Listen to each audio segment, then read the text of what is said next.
Before there was Norman Bates or Leatherface, there was Ed Gein. There's something about silence that can make your skin crawl. In Plainfield, Wisconsin, a farming town of barely 600 people, that silence was sacred. Until November 16, 1957, the morning the butcher shop was empty. Blood pooled behind the counter, but there was no body. The owner, Bernice Worden, had vanished. Her truck was gone, her cash register missing. And in the ledger, one final name appeared: Ed Gein.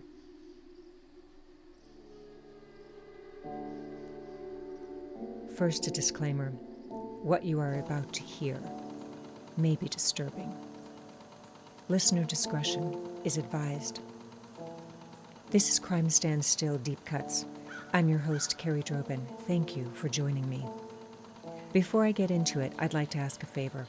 If you like these grisly stories, let me know by subscribing and liking and sharing my videos. Many of you have already, and I'm truly grateful. It helps to know that this mic is on. And if you've ever wondered why and how I have such insight into these disturbingly dark predators, check out my latest book on Amazon, Surviving a Psychopath. It's available on my website as well, kerriedroban.com, and where all books are sold. Let's get into it. Deputy Sheriff Frank Worden, Bernice's son, knew Ed. Everyone did. He was the quiet oddball who lived on a decaying farm just outside of town. Polite, solitary, strange, but harmless, or so everyone thought. When police arrived at the Gein farm, the door to the summer kitchen was locked. They pried it open and stepped into what one officer described as a chamber of horrors. Hanging upside down from the rafters was Bernice Worden. Her body had been decapitated, gutted like a deer. All blood drained. She'd been shot once. Her severed head was in a cardboard box. Her heart in a plastic bag on the stove. And around the house, the police also found 10 skins of human heads, neatly separated from the skull. Assorted pieces of human skin, some between the pages of magazines, some made into small belts, some used to upholster chair seats. The largest piece, rolled up on the floor, was the front upper section of a woman's torso. There was a box of noses, a belt made of nipples, and a box of female genitalia. There was also a collection of faces, peeled clean and preserved like trophies. That was only the beginning. For context, the year Ed Gein murdered Bernice Worden in 1957, it was the age of the atomic family in America. It was the age of Sunday church bells and spotless kitchens, television shows like Leave It to Beaver and Father Knows Best promised that every problem could be solved with kindness and apple pie. It was America's heartland morality. Small-town Protestant values dominated. Mental illness, abuse, sexual repression were rarely discussed. The war was over, the economy was booming, men came home to suburban lawns, white picket fences, and women smiled through lipstick and pearls, and the rest of the world was watching America through rose-colored glasses. It was also the time of Sputnik. It had just launched, igniting the space race. But while the rest of the country dreamt of rockets and progress, Ed Gein was exhuming the past. The idea of serial killer hadn't even been coined yet. That came in the 1970s. Gein lived in a time when no one talked about trauma, when mental illness was a whisper, when a man's business was his own. And so if someone seemed off, you know what I mean, you prayed for them, you didn't ask questions. That silence became Ed Gein's camouflage.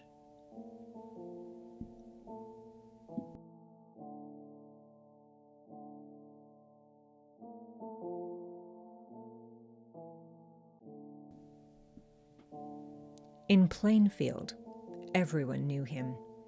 He was the quiet handyman.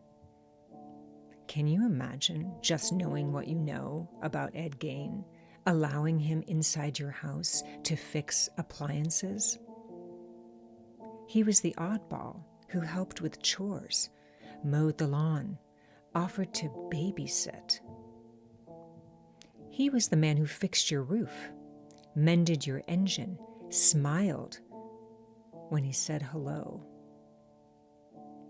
And that smile worked because people wanted to believe that the world was safe and monsters didn't fit inside that myth, not in America's heartland, not in the age of Elvis and Eisenhower.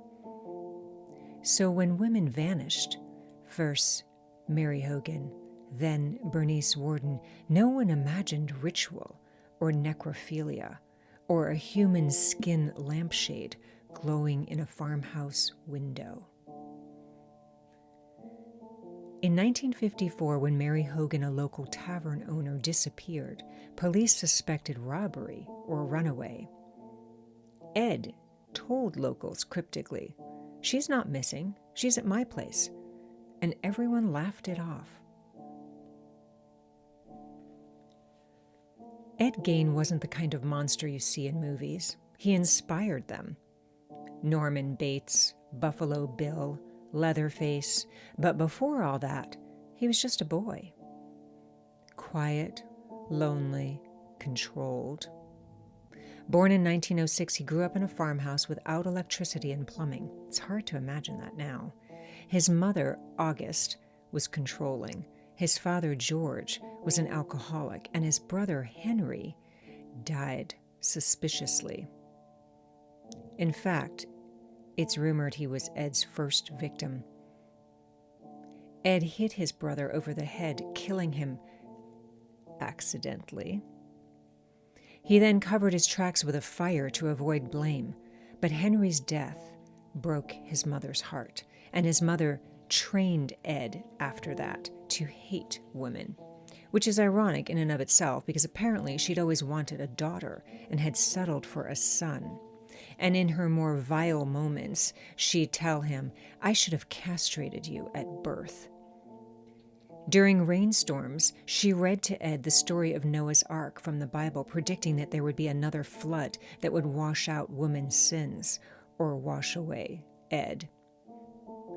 As you might imagine, Ed didn't date. Thank goodness. He preferred to study anatomy books. So when his mother died in 1945, the same year World War II ended, Ed was devastated. His whole world just imploded. He boarded up his mother's bedroom and he slept beside her empty room for years, unable to let her go. But grief metastasized. It curdled into obsession. He began visiting cemeteries at night, digging up women who reminded him of his mother. Does this sound like Psycho? He brought them home, reassembled them, wore their skin. Ed didn't just want to possess his victims. He wanted to be them, to actually be inside them. And some suspect he was building a new mother, piece by piece.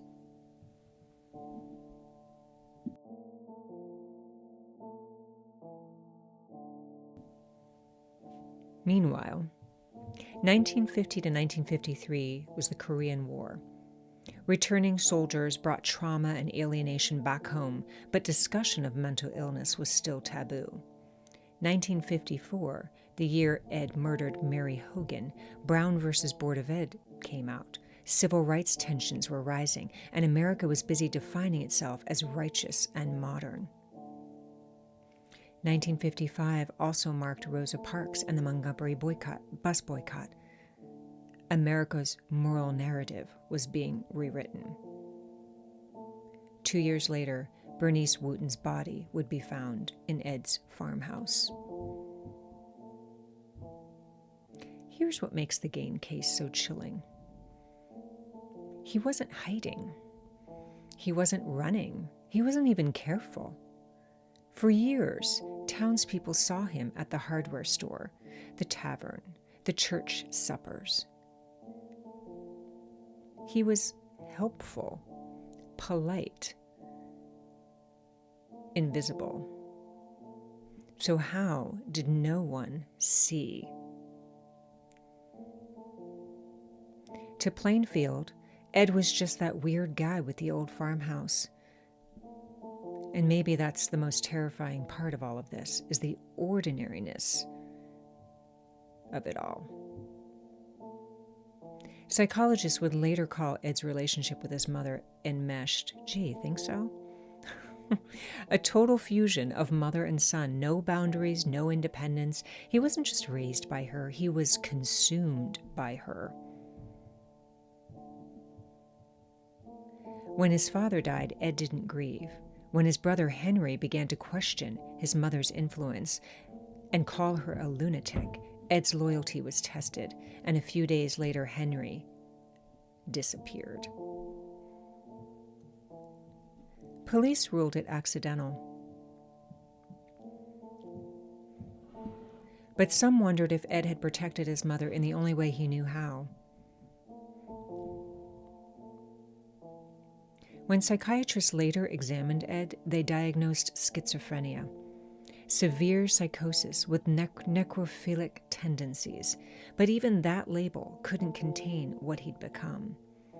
A man whose reality had fractured, caught between grief and guilt and love and revulsion.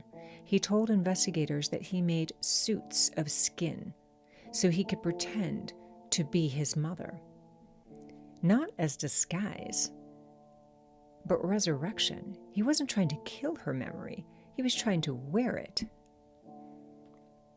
Gein said that he tracked the obituary section of the newspaper so he knew where to look for freshly buried bodies in the local graves. He went to the cemetery, robbed the graves, including the one next to his mother's, for pieces of human remains like a head. One time he took an entire female corpse. He wasn't a cannibal or a necrophiliac, he insisted. He preserved the remains just to look at.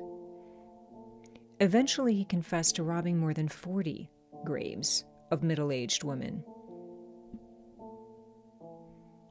In clinical terms, psychologists identified what Ed Gein suffered from as diffusion, a disintegration of the self.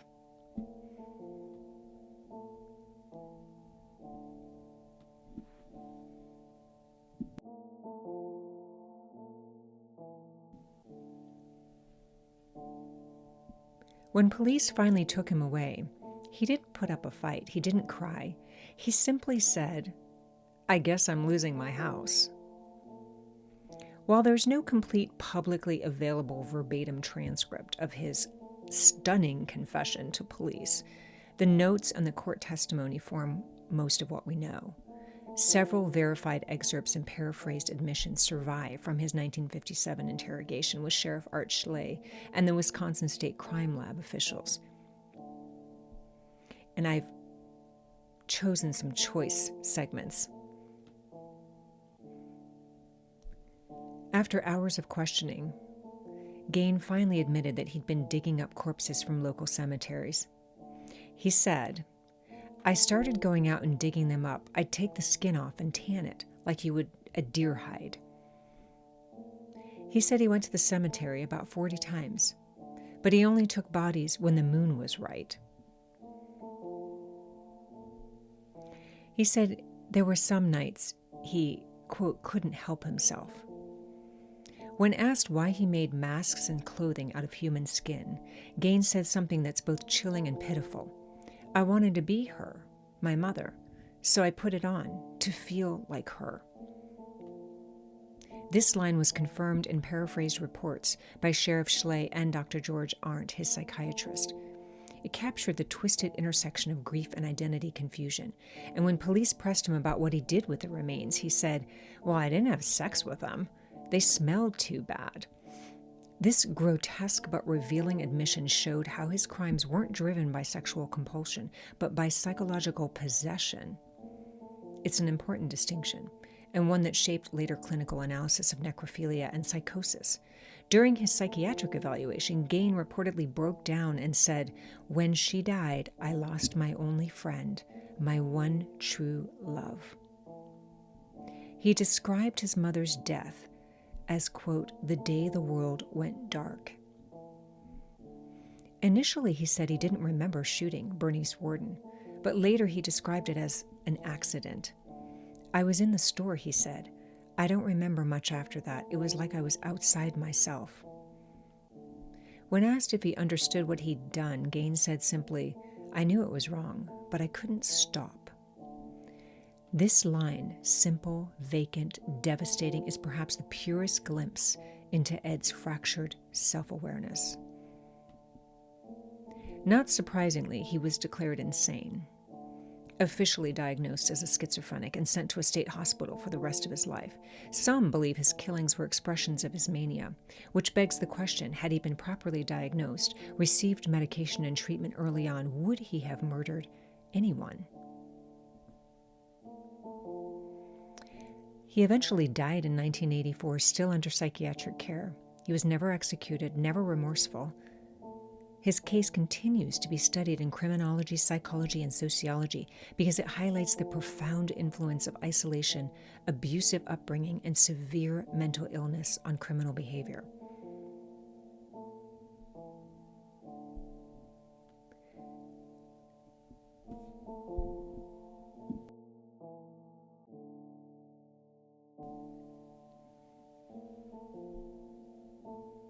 If Plainfield was ever silent again, it was a different kind of silence, a haunted one. Reporters came from everywhere. Tourists tried to buy dirt from his property, and Hollywood came calling. From Psycho to Texas Chainsaw Massacre, Ed Gein became the blueprint for cinematic horror, a man whose crimes were too grotesque for imagination, too human to ignore. In 1959, Robert Bloch published Psycho, directly inspired by Gein. I mean, you can see that, right?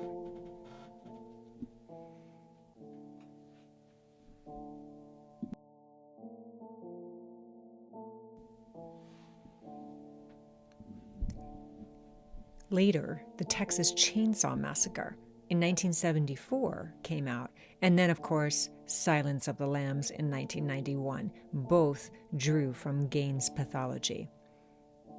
While he wasn't the most prolific killer in American history, he was easily the most memorable. It was what he represented that was so unsettling.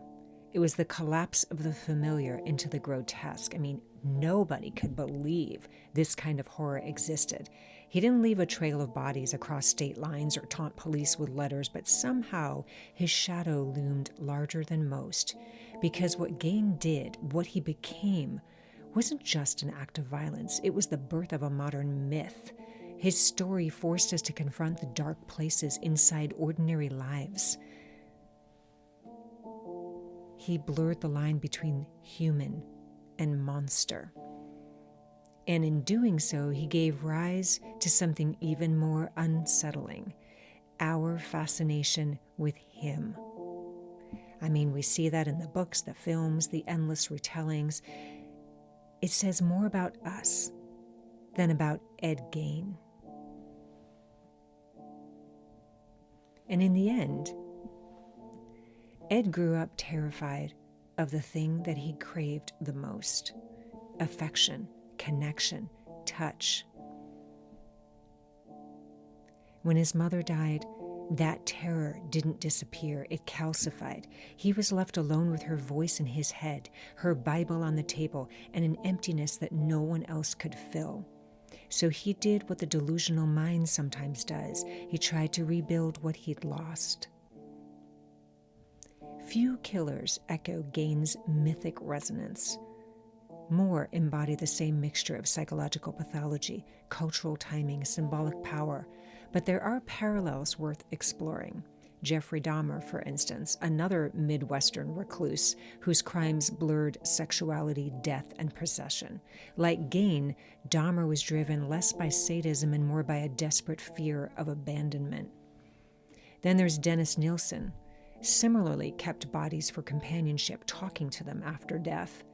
And, lest we forget, Ted Bundy or John Wayne Gacy.